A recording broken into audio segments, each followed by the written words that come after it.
Jay Leno's motorcycle garage is legendary, a cavernous space filled edge to edge with the rarest, most exotic bikes on Earth. At age 74, the former Tonight Show host still parks over 100 machines under one roof, but among them sits a trophy that eclipses every other two-wheeler in both pedigree and sticker shock.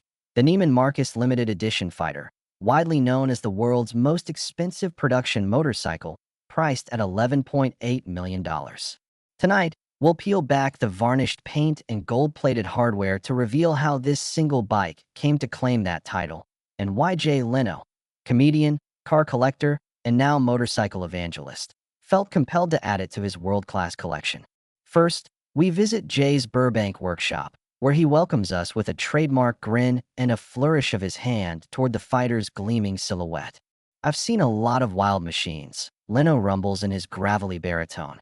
"But when I first laid eyes on this bike, it felt like holding lightning in your hands."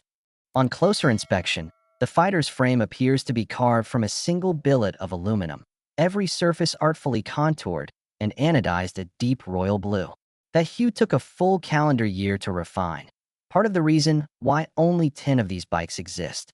Each carries its own flight case lined in mahogany, custom-fitted to protect the engine's unmatched specs. A four-cylinder, 1,075 cubic centimeters power plant that revs freely to 15,000 revolutions per minute, producing over 200 horsepower and accelerating so viciously that Jay jokes about adding a passenger seat just to hold on for dear life. But the fighter's price tag was driven not by specs alone. Neiman Marcus conceived the project in 2000 as a holiday catalog marvel, teaming with builder Bill Warner of the now-defunct Confederate Motorcycles.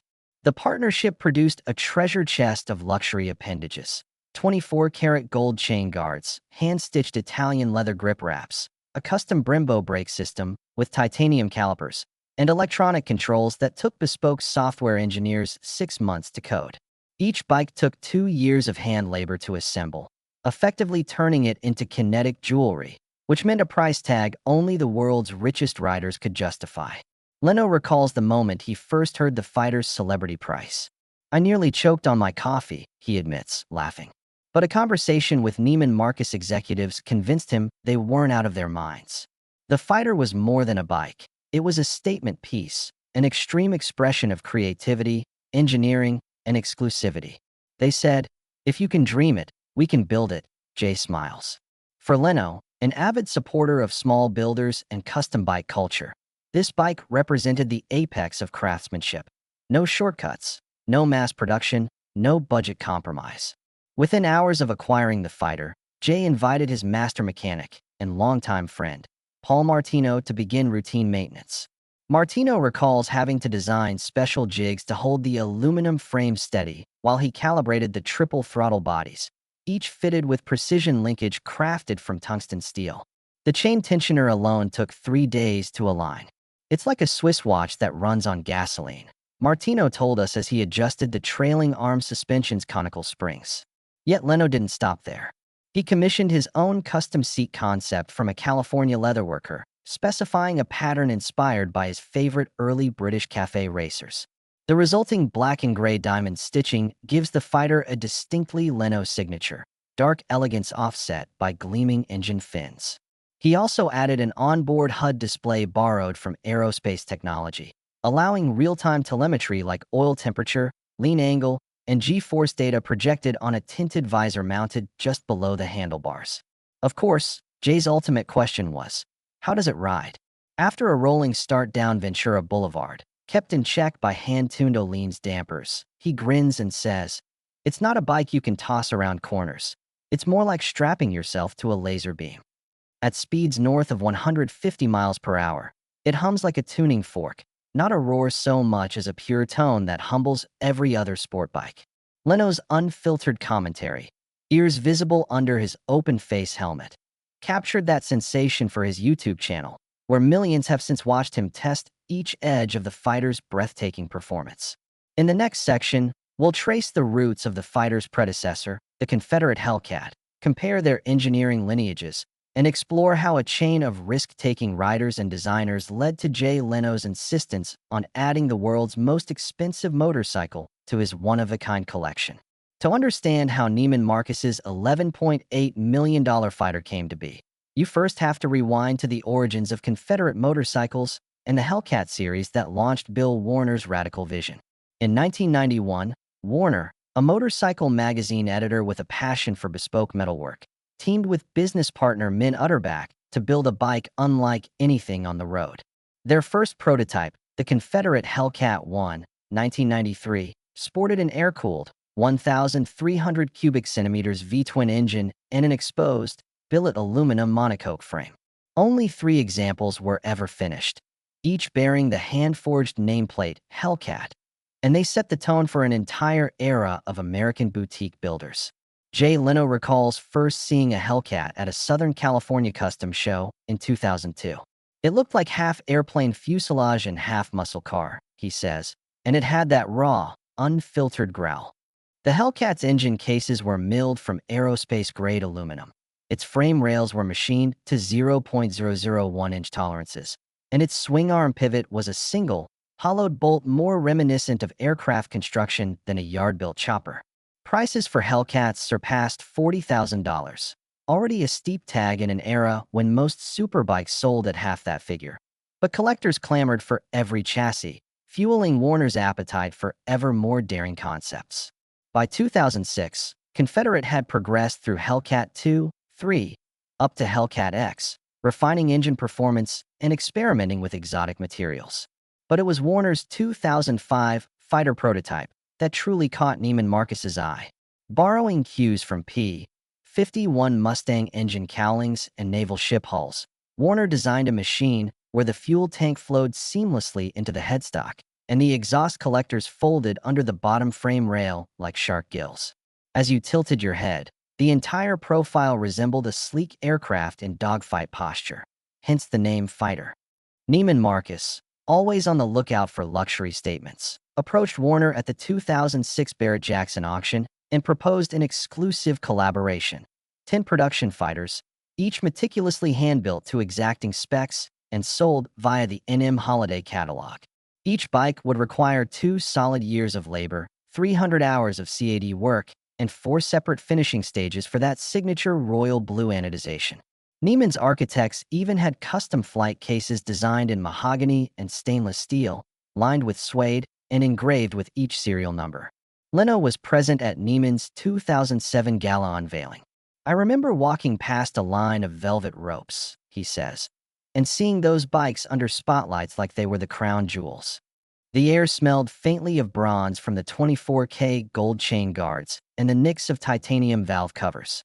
But while the fighter grabbed headlines, it remained a distant marvel. Few owners ever revved one out of its climate-controlled crate."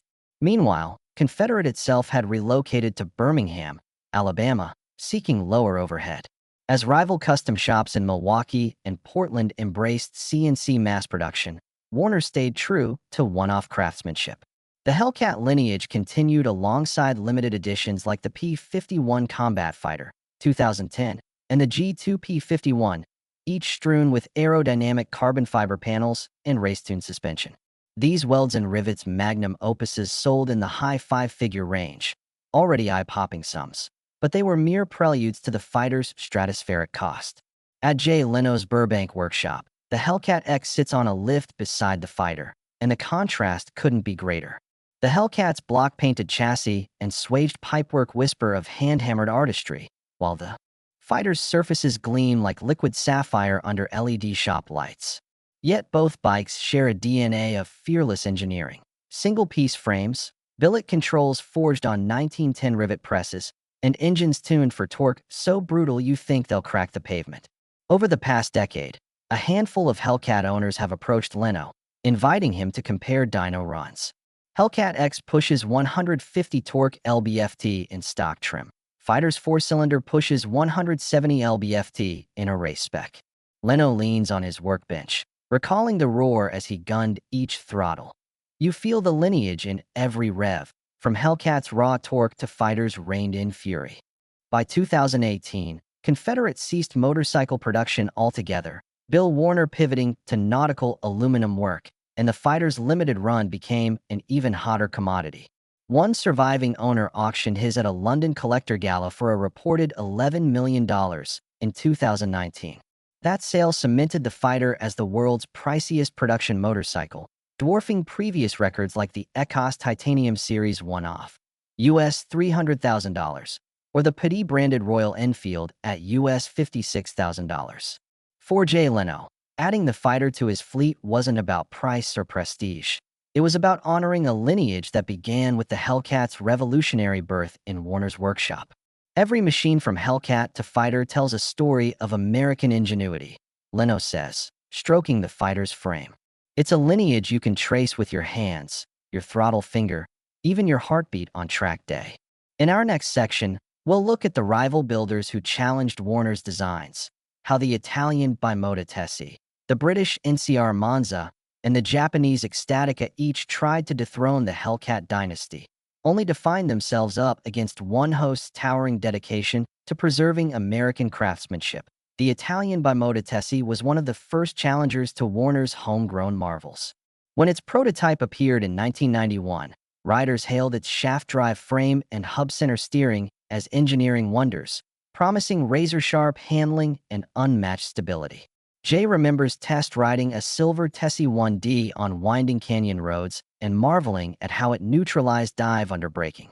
Yet beneath its exotic aluminum frame lay a conventional engine housed in a geometry-defying chassis that, for all its novelty, never matched Confederates' raw, almost brutal directness.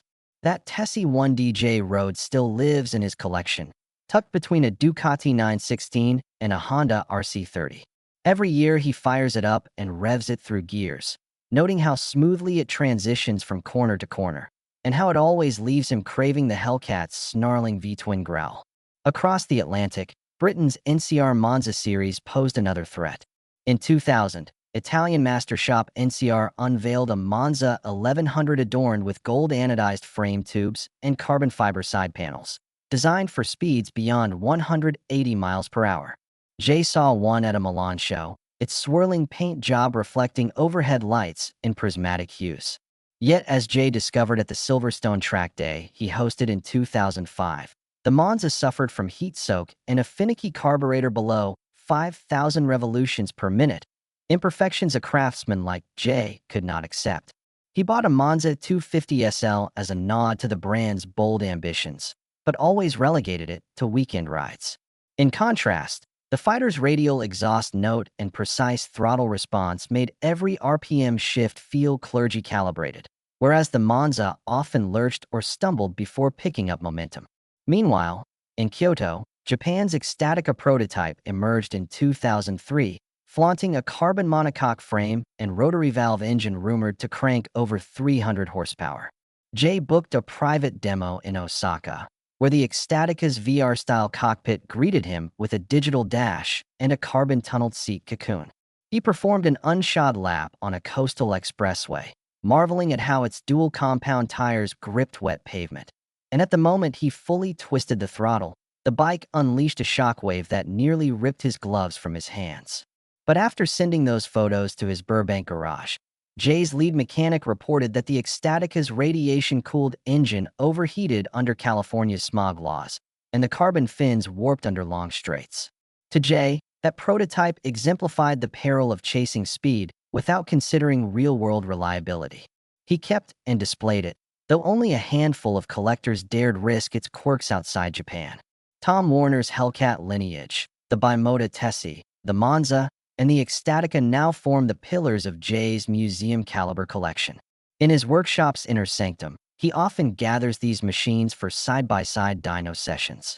Jay rides each bike onto the rollers. The Hellcat X's V-twin thunders to 110 lb-ft of torque, the Tessie 1DS inline four-cylinder flirts with 85 lb-ft, the Monza cranks an unrepeatable 95 lb-ft, and the Ecstatica's rotary engine peaks at an astonishing, but briefly sustained, 130 lb-ft.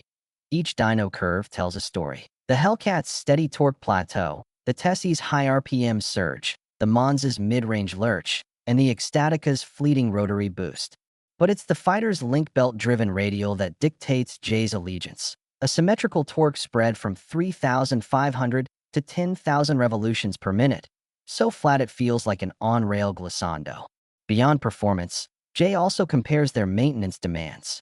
The Tessie requires monthly bevel gear adjustments. The Monza needs radiator flushes after every 300 miles. The Ecstatica demands hourly rotary oil changes. The Hellcat's V-twin calls for valve lash checks every 2,000 miles. Meanwhile, the Fighter's sealed bearing top ends and quick swap dry clutch allow Jay to change service items in an afternoon and then ride 180 miles to his Santa Barbara vacation home. Proof that highcraft can also be practical. Engineers at his side wheel the Fighter onto a custom cradle and access the tubeless fuel cell without draining the tank, a capacity no other bike in his collection can match. In Jay's public gallery ride events, he invites VIP guests, journalists, racing legends, and fellow collectors to sample each contender. A journalist rides a Monza around Willow Springs, then switches to a Hellcat X at Button Willow, and finally experiences the Fighter's acceleration at Sonoma straightaways. Each guest emerges breathless, praising the variety, yet proclaiming the Fighter's combination of exotic looks, monumental power, and surprising usability king of the road. They marvel at Jay's ability to curate such a cross-section of global prototypes, and to maintain them to near-showroom condition. As Section 3 draws to a close, Jay removes his helmet and leans against the Fighter's tank. He reflects on the lessons these bikes impart. Innovation must balance audacity with reliability. Exotic materials must respect real-world conditions, and every radical design must face the test of hands-on experience. Those challengers raise the bar, Jay says, gravelly laugh echoing in the garage. But the Fighter stands on the shoulders of giants, incorporating the best and leaving behind the rest. In our next section, we'll explore how Jay's mechanics manage the maintenance complexity of these machines, from rare component sourcing to bespoke toolmaking, and how Leno grooms each bike for perfect performance under changing climates and evolving mechanical standards.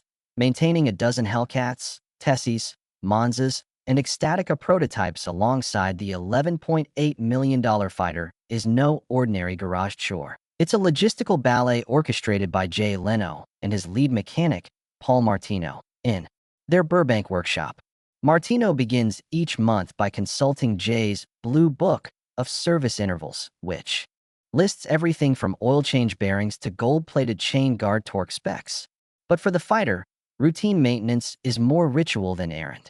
Martino explains, every 500 miles we change the titanium Brembo brake fluid lines and flush with DOT 5.1.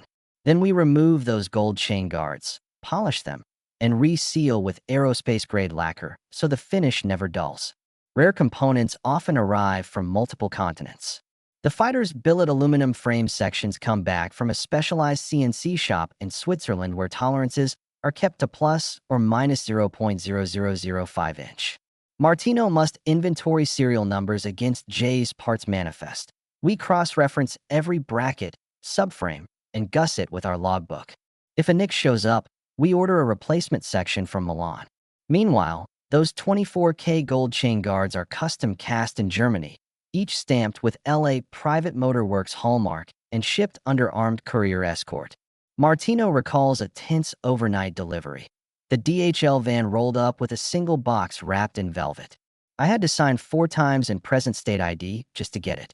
Toolmaking itself is a specialized art. After a misaligned throttle body demonstration, Jay tasked Martino with crafting a dedicated fuel rail jig to hold the CNC machine manifold at exactly 42.7 degrees while welding the custom injector fittings. In Martino's corner of the shop, a bench grinder hums beside a lathe where he carves custom sockets for the Fighter's uncommon 19mm exhaust collector nuts. Standard tools snap off those titanium heads, Paul says, so I turn my own socket blanks from aerospace-grade chromium, moly steel. Each socket is stamped with Leno tool and a unique ID code, ensuring it never leaves the workshop. Diagnostics go beyond the dyno room. Jay's team installed an onboard CAN bus logger that captures engine RPM, oil temp spikes, and throttle position percentages in real time.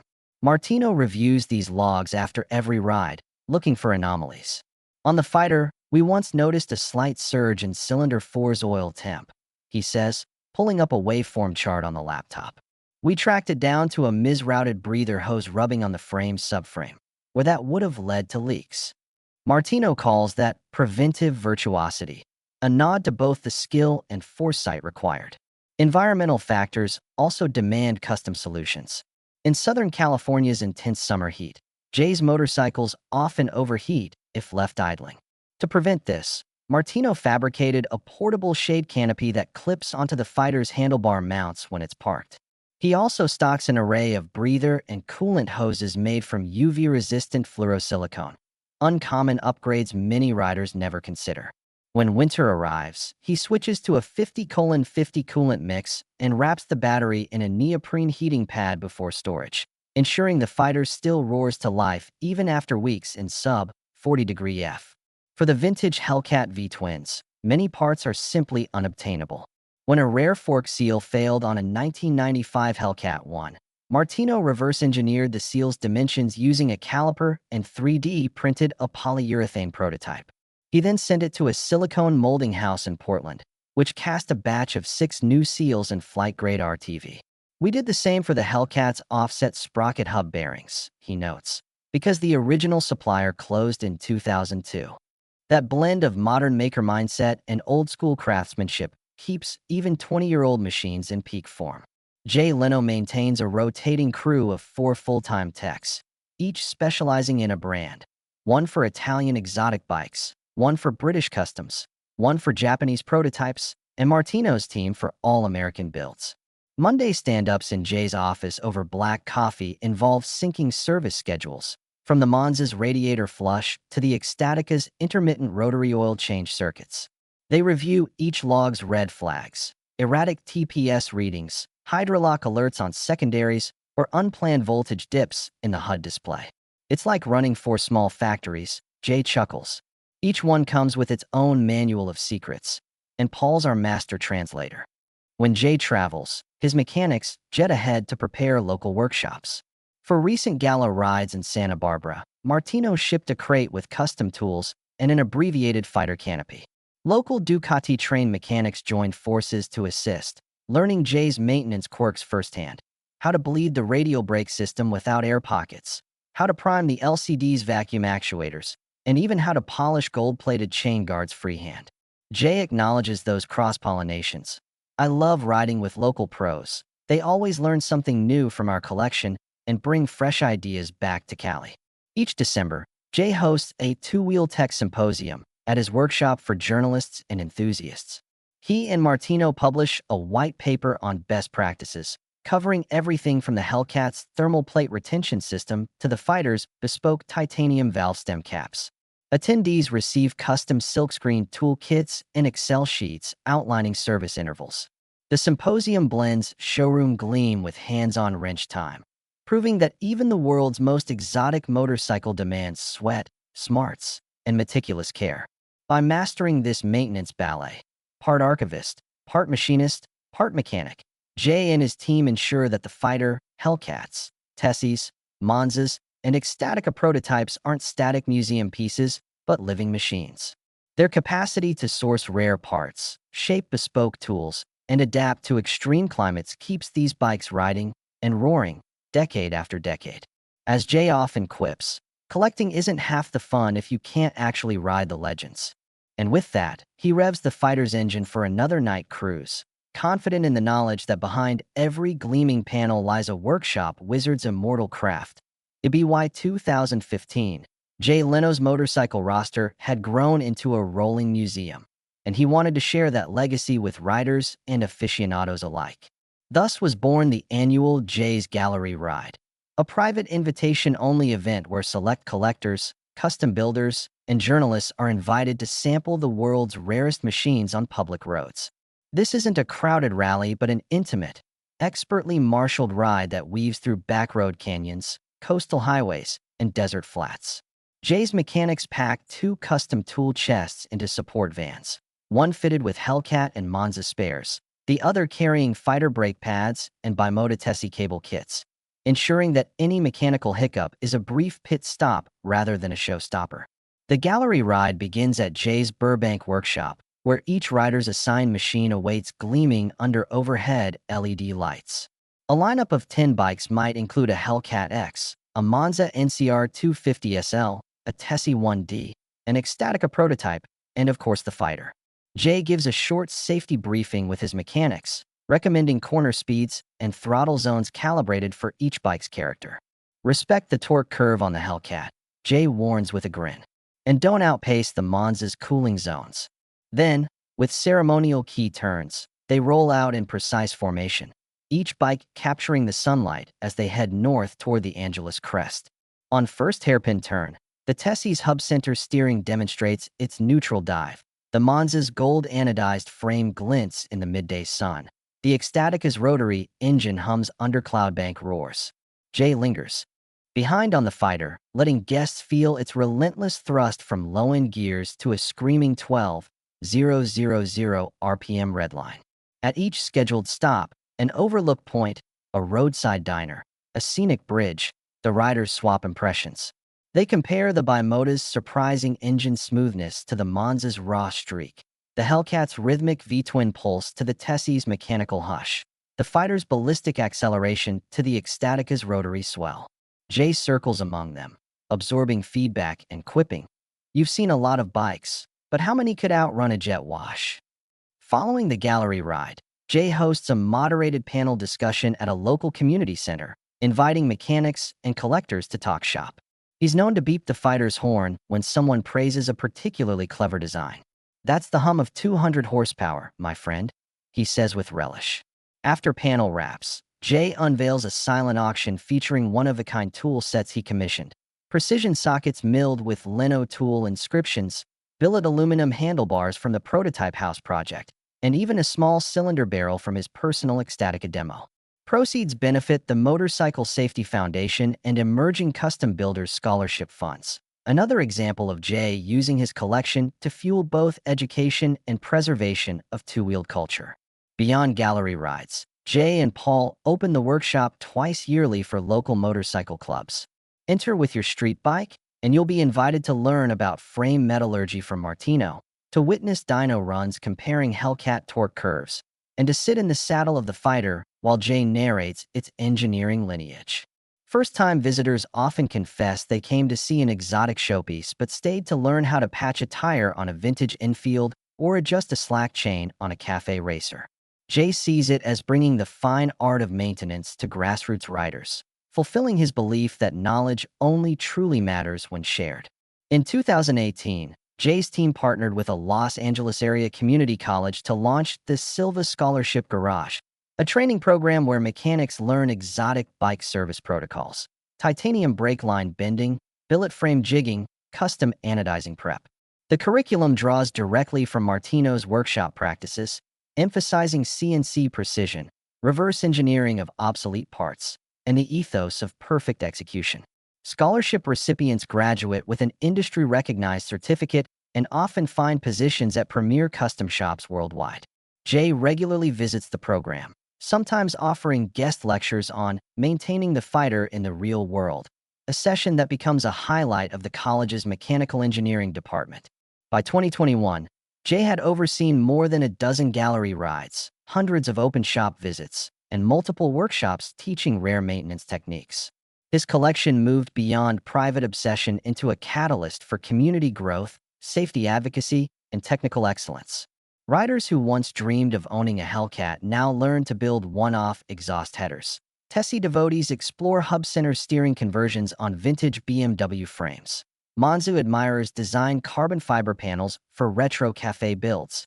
Ecstatica fans experiment with rotary valve conversions on small-capacity engines. Jay's influence ripples outward, bridging high-end collectors and everyday riders in a shared passion for craftsmanship. As the sun dips over the San Gabriel foothills, Jay and Paul wrap each day by revving the Fighter on the enclosed track behind the workshop, a final salute to raw performance and mechanical artistry. Routine coasting laps, a quick will check, and the Fighter's exhaust pops lullabies across the asphalt. Then Jay dismounts, pats the exhaust pipe, and turns to Martino with a twinkle in his eye. "Tomorrow we ride again," he says simply. And whether it's through canyons with collectors or by teaching newcomers to grease a chain, Jay Leno's dedication remains clear. A lifetime devoted not just to owning the most expensive motorcycle in the world, but to preserving the skills, stories, and solidarity that make each ride unforgettable.